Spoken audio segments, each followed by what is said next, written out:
तो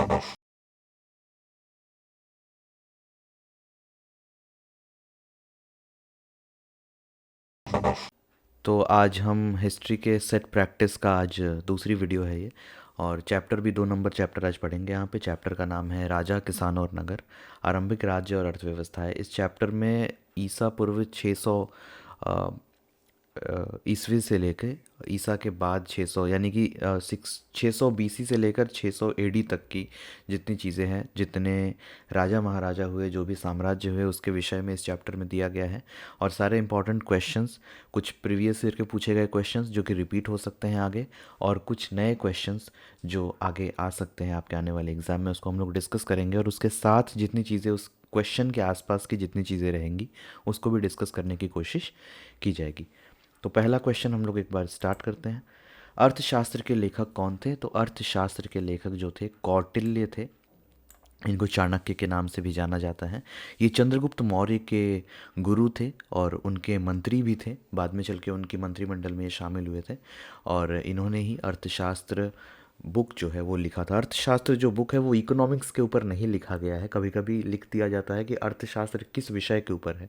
तो चूंकि अर्थशास्त्र का सीधा सीधा मतलब इकोनॉमिक्स होता है, लेकिन ये जो बुक है ये इकोनॉमिक्स के बारे में पूरी तरीके से नहीं है। ये एक शासन व्यवस्था के बारे में एक किताब है। ठीक है। और दूसरा क्वेश्चन है हमारा, तो आंसर इसका क्या हो जाएगा? पहला का कौटिल्य या चाणक्य, इन्हीं का नाम है क्या? विष्णु गुप्त। ये तीनों नाम है। कभी कभी विष्णुगुप्त भी दे सकता है, तो आप कंफ्यूज नहीं होंगे। कौटिल्य, चाणक्य या विष्णुगुप्त एक ही व्यक्ति का नाम है। दूसरा क्वेश्चन है हमारा, बिंबिसार का संबंध किस वंश से है? तो मगध साम्राज्य का जो पहला शासक है वो बिंबिसार को माना जाता है। इसको आप बिंदुसार से कंफ्यूज मत कीजिएगा। ये बिंबिसार है और ये हर्यक वंश का है, जबकि बिंदुसार जो है वो मौर्य वंश का है। ठीक है। बिंदुसार आपको पता होगा कि सम्राट अशोक जो थे उनके पिता थे। कौन? बिंदुसार। जबकि बिंबिसार जो है ये हर्यक वंश से संबंध रखते हैं। ठीक है। अगला क्वेश्चन है 3 नंबर क्वेश्चन कि वज्जी को सामाजिक ग्रंथों में क्या कहा गया है? तो वज्जी को सामाजिक ग्रंथों में गण संघ कहा गया है। गण के बारे में अगर आपने ये चैप्टर पढ़ा होगा तो गण मतलब होता था एक राज्य, और गण संघ यानी गण के ऊपर जो राजा लोग मिलके, एक सिंगल राजा शासन नहीं करता था उस टाइम में, राजाओं का एक समूह जो है वो शासन करता था। तो वज्जी जो एक संघ था उसको सामाजिक ग्रंथों में क्या कहा गया है? गण संघ कहा गया है, गणतंत्र नहीं कहा गया है। ठीक है, कंफ्यूज मत होइएगा। गण का संघ कहा गया है यहाँ पे। ठीक है। चौथा क्वेश्चन है, जनपद शब्द का शाब्दिक अर्थ क्या है? तो जनपद शब्द का शाब्दिक अर्थ है जहाँ लोग अपना घर बनाते हैं। ये एनसीईआरटी की जो 2 नंबर चैप्टर है उसमें बहुत बॉक्स बना के उसमें दिया गया है कि लोग जहाँ पहले बार अपना पैर रखता है, अपना निवास करना जहाँ पे शुरू करता है, वहाँ पे उसको क्या कहते हैं? जनपद कहते हैं। और वर्तमान परिस्थितियों में जिला को जनपद कहा जाता है। उत्तर प्रदेश में अगर आप जाएंगे तो वहाँ जिला को जनपद कहा जाता है। ठीक है। पांचवा, पंच चिन्ह वाले सिक्के बने होते थे। पंच चिन्ह वाले जो सिक्के बने होते थे वे 2 धातु के होते थे, या तो चांदी के होते थे या तांबे के होते थे। तो इसमें सही आंसर कौन सा हो जाएगा? बी एवं सी दोनों, चांदी के भी होते थे और तांबे के भी होते थे। ठीक है। चलिए, छठा क्वेश्चन है हमारा, अशोक द्वारा प्रचारित बौद्ध धर्म कहाँ प्रचलित नहीं हुआ? आपको पता होगा कि अशोक ने कलिंग के ऊपर आक्रमण किया था, और कलिंग के युद्ध में इतना ज़्यादा रक्तपात हुआ था, इतना ज़्यादा रक्तपात हुआ था कि अशोक ने फिर युद्ध वगैरह से तौबा कर ली थी। ठीक है। और उसके बाद जो अशोक थे उन्होंने बौद्ध धर्म को अपना लिया था। तो कहाँ कहाँ उन्होंने प्रचार किया था? तो उन्होंने जापान में प्रचार किया था। जापान में अभी भी अगर आप जाएंगे तो बुद्धिस्ट लोग काफ़ी हैं। श्रीलंका में भी प्रचार किया था। और ये सोरिया लिखा है, ये सीरिया होगा मेरे ख्याल से, क्योंकि मौर्य काल में सीरिया और भारत के बीच में संबंध थे। ठीक है। तो ये सीरिया होगा, ये सोरिया नहीं है, सीरिया है। लेकिन ऐसा कोई प्रमाण नहीं मिला है कि अशोक ने उस समय बौद्ध धर्म का प्रचार ब्रिटेन में किया था। तो सही आंसर हमारा क्या हो जाएगा? ब्रिटेन। ब्रिटेन में बौद्ध धर्म का प्रचार जो है वो नहीं हुआ था। सातवां क्वेश्चन है, पाटलिपुत्र नगर की स्थापना किसके द्वारा की गई थी? मगध साम्राज्य की पहली राजधानी अगर पूछी जाए तो वो पाटलिपुत्र नहीं होगी। पाटलिपुत्र को पहली बार राजधानी बनाया था उदयन ने। उदयन ने पाटलिपुत्र शहर को बसाया था और उसी ने उसको मगध साम्राज्य की राजधानी पहली बार बनाया था। किसने बनाया था? उदयन ने। तो पाटलिपुत्र नगर की स्थापना अगर कही जाए कि किसने की थी तो वो उदयन ने की थी। ठीक है। और ये पूछा हुआ क्वेश्चन है, 2015 और 2021 में ये क्वेश्चन पूछा गया है, ठीक है। चलिए हम लोग आगे बढ़ते हैं।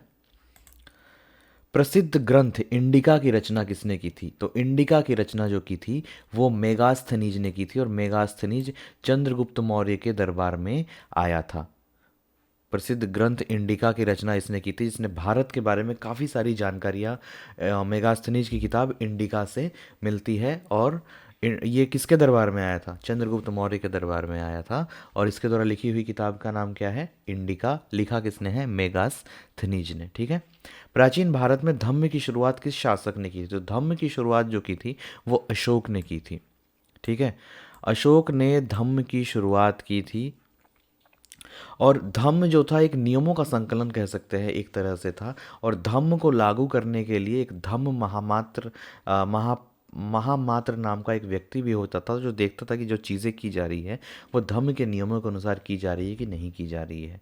तो ये क्वेश्चन भी पूछा हुआ है 2016 में। तो प्राचीन भारत में धम्म की शुरुआत किसने की थी? अशोक ने की थी। 10वां क्वेश्चन है, महावीर ने पार्श्वनाथ के सिद्धांतों में नया सिद्धांत क्या जोड़ा? पार्श्वनाथ ने जैन धर्म में ऑलरेडी जो है पहले से सिद्धांत दे के रखे थे, महावीर ने उसमें सिर्फ ब्रह्मचर्य को जोड़ा। महावीर ने उसमें क्या जोड़ा? सिर्फ और सिर्फ ब्रह्मचर्य को जोड़ा। अपरिग्रह, सत्य, अहिंसा वगैरह जो थे ये पहले से थे। और एक जैन धर्म से रिलेटेड एक क्वेश्चन आता है कि जैन धर्म का वास्तविक संस्थापक किसे माना जाता है? जैन धर्म के संस्थापक नहीं थे महावीर, जैन धर्म के अंतिम जो तीर्थंकर थे वो थे महावीर। लेकिन वास्तविक जैन धर्म जब प्रगति हुआ, जैन धर्म का जो प्रचार हुआ वो किसके समय में हुआ? तो महावीर के समय में हुआ। इसलिए महावीर को जो है जैन धर्म का वास्तविक संस्थापक माना जाता है। कलिंग युद्ध कब हुआ? डेट याद रखना है आपको, 261 ईस्वी पूर्व। कलिंग युद्ध कब हुआ? 261 ईस्वी पूर्व। और किसके शासनकाल में हुआ? तो मौर्य शासक अशोक के शासनकाल में कलिंग युद्ध हुआ। बहुत ज़्यादा रक्तपात हुआ इस युद्ध में, बहुत ज़्यादा खून बहा। इतना खून बहा कि अशोक खुद इस चीज़ से दुखी हो गया कि कितना खून बहा दिया मैंने। और उसके बाद अशोक ने जाके बौद्ध धर्म ग्रहण कर लिया था, और उसने अहिंसा के रास्ते पर चलना शुरू कर दिया था, ठीक है। फूट डालकर विजय प्राप्त करने का कार्य सर्वप्रथम किस राजा ने किया? तो ये नाम आ जाएगा अजात शत्रु। ये बिंबिसार का पुत्र था। हर्यक वंश का जो बिंबिसार था उसका पुत्र कौन था? अजात शत्रु, ठीक है। तो फूट डालकर विजय प्राप्त करने का कार्य सर्वप्रथम किस राजा ने किया? अजात शत्रु।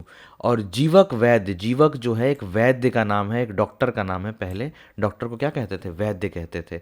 तो जीवक वैद्य किस वंश के शासनकाल में था? तो ये थे हर्यक वंश के शासनकाल में। जीवक एक बहुत ही फेमस, बहुत ही प्रसिद्ध जो थे, क्या थे? वैद्य थे, डॉक्टर थे। और वे किस समय थे, किस शासनकाल में थे? हर्यक वंश के शासनकाल में थे। और मैंने बताया कि मगध साम्राज्य का जो पहला बड़ा वंश जो माना जाता है, संस्थापक वंश एक तरीके से कहा जाए मगध साम्राज्य का, तो कौन सा वंश है? हर्यक वंश, ठीक है। चलिए आगे। अपने स्वयं के खर्चे से सुदर्शन झील की मरम्मत किसने कराई? बहुत डिटेल में एनसीईआरटी में लिखा हुआ है।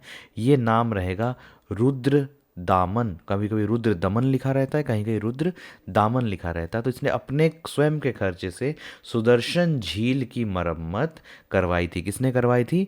रुद्र दामन ने, ठीक है। 15 नंबर क्वेश्चन है, पाटलिपुत्र नगर की स्थापना उदयन ने किस नदी के संगम पर की? ठीक है, तो आंसर हो जाएगा डी। पाटलिपुत्र नगर के बाहर गंगा, सोन और पुनपुन नदियों का संगम है, ठीक है। तो 3 नदियां हैं, गंगा, सोन और कौन सी? पुनपुन। तो पाटलिपुत्र नगर की स्थापना उदयन ने किस नदी के संगम पर की? आंसर हो जाएगा इन सभी के संगम पर। और नदियां कौन कौन सी है? गंगा है, सोन है और पुनपुन है, ठीक है। चलिए, अंगुत्तर निकाय के अनुसार महाजनपदों की संख्या कितनी थी? अब अंगुत्तर निकाय क्या है भाई?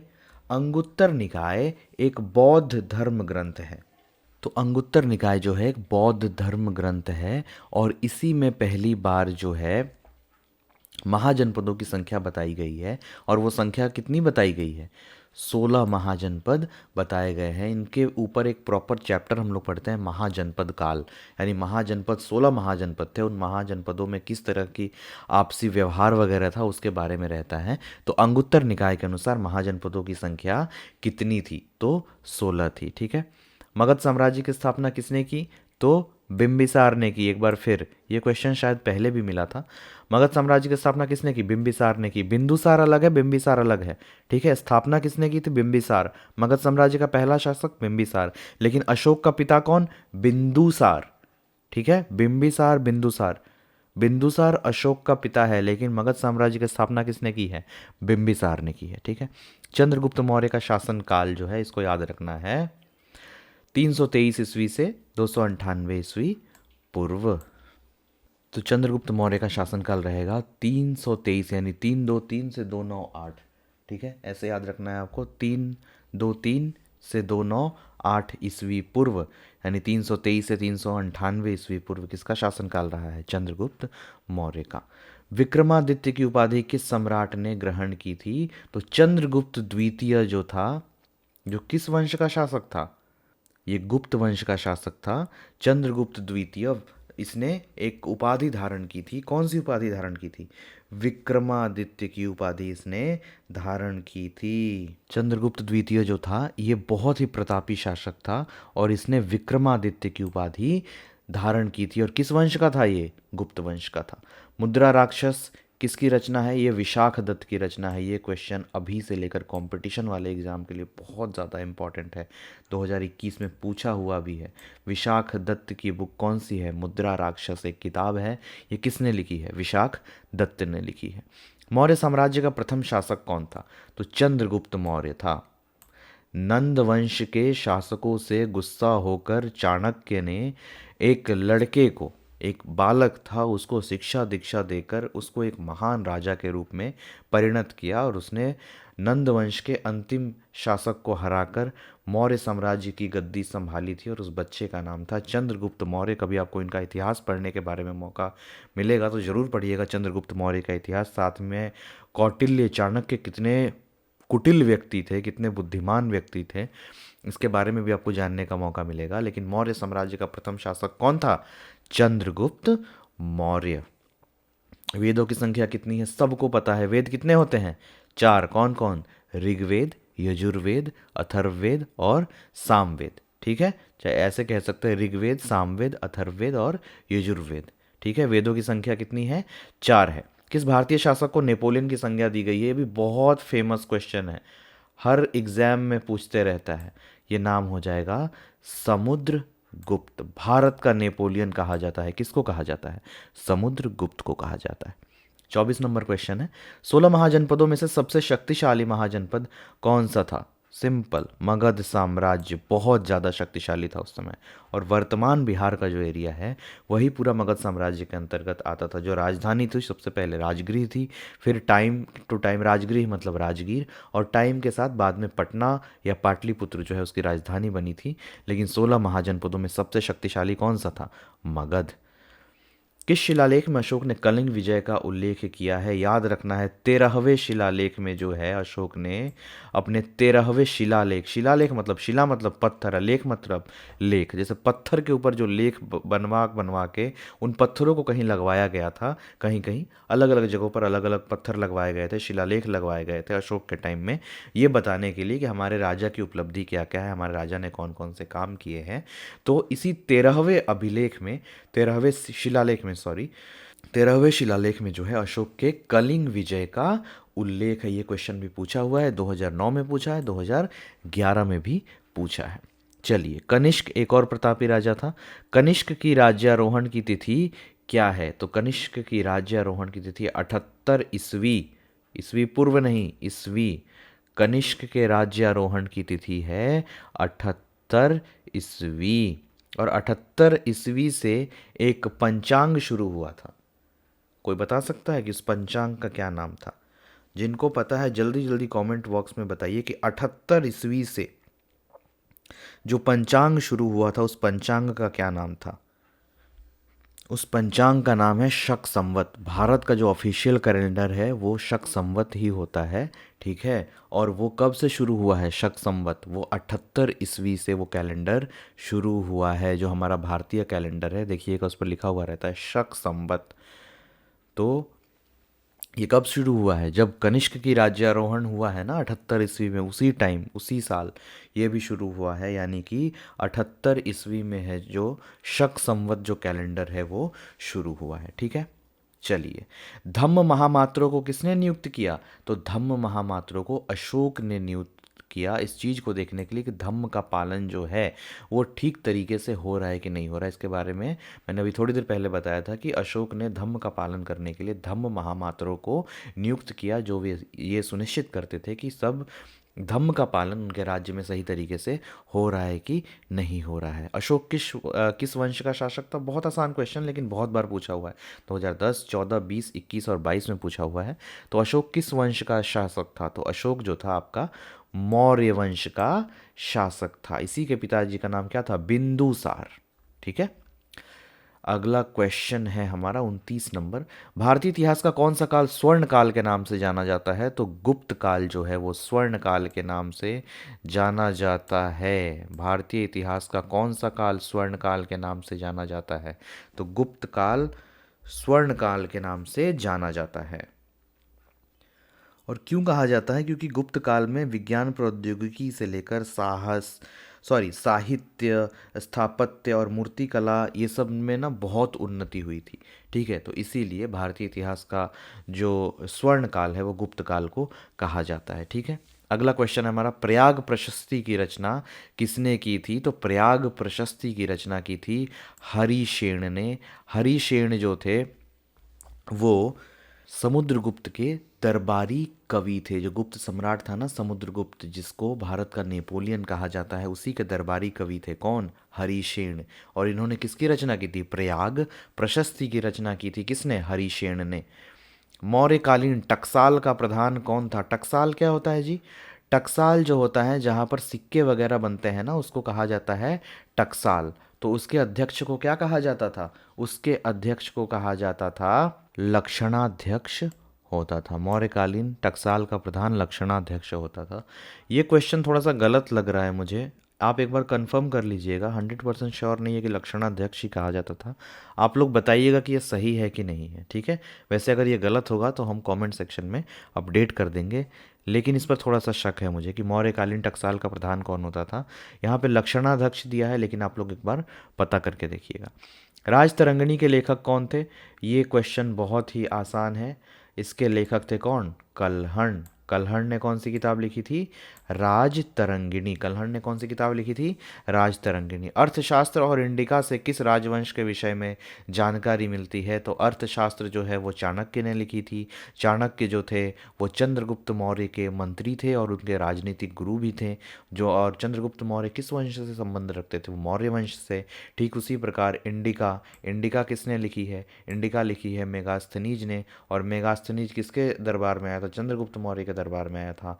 तो इसलिए अर्थशास्त्र और इंडिका से किस राजवंश के विषय में जानकारी मिलती है? तो मौर्य वंश के विषय में जानकारी मिलती है। अर्थशास्त्र की रचना कब हुई थी? तो ये हो जाएगा 4वीं शताब्दी ईसा पूर्व में। जो चंद्रगुप्त मौर्य का शासनकाल है वे हमने पढ़ा कि 323 यानी कि 323 ईस्वी पूर्व से है, तो वो 4वीं शताब्दी ईसा पूर्व के अंतर्गत ही आएगा। तो अर्थशास्त्र की रचना भी उसी टाइम के आसपास होगी, क्योंकि उसकी रचना किसने की थी? चाणक्य ने की थी। और चाणक्य और चंद्रगुप्त मौर्य एक दूसरे के समकालीन थे, एक ही समय के थे। तो इसलिए अर्थशास्त्र की रचना कब हुई थी? तो 4वीं शताब्दी ईसा पूर्व में हुई थी।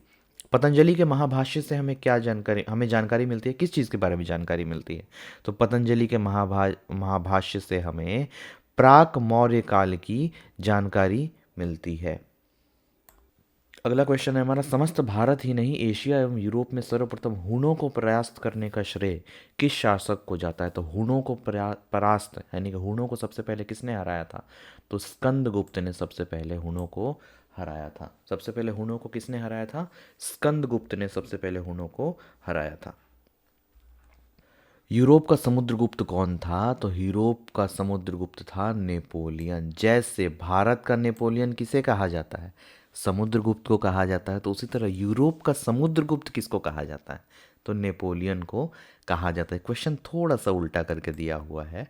क्वेश्चन जो मेन क्वेश्चन है वो है कि भारत का नेपोलियन किसे कहा जाता है? तो वो समुद्रगुप्त को कहा जाता है, तो इसको उल्टा कर दिया है कि यूरोप का समुद्रगुप्त किसको कहा जाता है, तो उस वो नेपोलियन को कहा जाता है।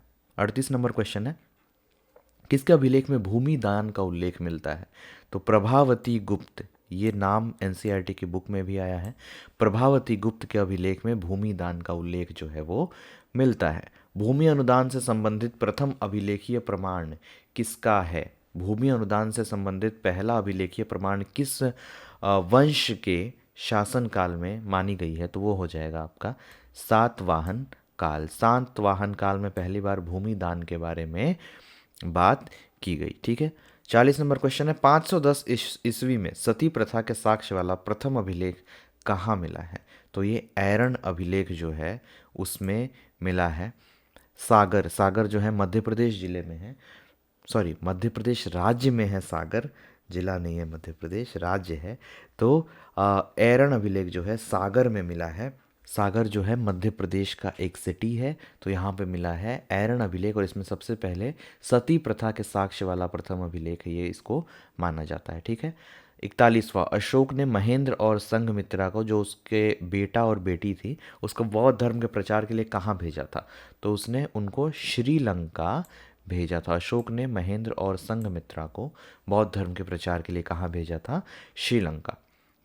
42वां क्वेश्चन, किस विद्वान ने मात्र अभिलेखों के आधार पर अशोक का इतिहास लिखने का प्रयास किया है, तो ये नाम हो जाएगा देवदत्त रामकृष्ण भंडारकर। इन्होंने सिर्फ अभिलेखों के आधार पर अशोक का इतिहास लिखने का प्रयास किया है। किसने किया है, देवदत्त रामकृष्ण भंडारकर। ठीक है, अगला क्वेश्चन, मौर्य कला का निम्न में से कौन सर्वाधिक महत्वपूर्ण नमूना है, तो स्तंभ, जो स्तंभ लेख वगैरह लिखवाए गए हैं, जो अशोक स्तंभ हमारा लौरिया में है, ये भी उसी का एक भाग है। तो मौर्य कला का निम्न में से कौन सबसे सर्वाधिक महत्वपूर्ण नमूना है, क्योंकि सबसे ज़्यादा ये स्तंभ मिले हुए हैं, सारनाथ में भी है, अपना अशोक स्तंभ जो लौरिया में भी है, इसके अलावा भी अनेक शिलालेख और स्तंभ वगैरह मिले हैं। तो मौर्य कला के निम्न में से कौन सा सर्वाधिक महत्वपूर्ण नमूना है, तो वो हो जाएगा स्तंभ। 44वां क्वेश्चन, गुप्तों के काल में कौन सा चीनी यात्री भारत आया था, तो फाहियान जो है वो गुप्तों के शासनकाल में भारत आया था। गुप्तों के शासनकाल में कौन सा चीनी यात्री भारत आया था, तो उसका नाम हो जाएगा फाहियान। तो गुप्तों के काल में कौन सा चीनी यात्री भारत आया था, तो वो नाम हो जाएगा फाहियान। हुएनसांग से कंफ्यूज मत कीजिएगा, हुएनसांग हर्षवर्धन के शासनकाल में आया था। गुप्तों के शासनकाल में कौन सा आया था, फाहियान आया था। और फाहियान जो है वो चंद्रगुप्त द्वितीय विक्रमादित्य के शासनकाल में भारत आया था।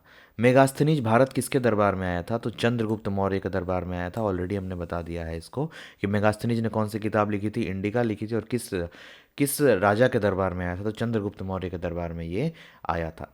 समुद्रगुप्त की जानकारी कहाँ से मिलती है, तो समुद्रगुप्त की जानकारी जो मिलती है प्रयाग प्रशस्ति से मिलती है, जो उसी के राजकवि हरिशेन ने लिखा था। समुद्रगुप्त की जानकारी कहाँ से मिलती है, प्रयाग प्रशस्ति थे। नवरत्न किस शासक के दरबार में रहते थे, तो ये चंद्रगुप्त द्वितीय विक्रमादित्य के दरबार में रहते थे।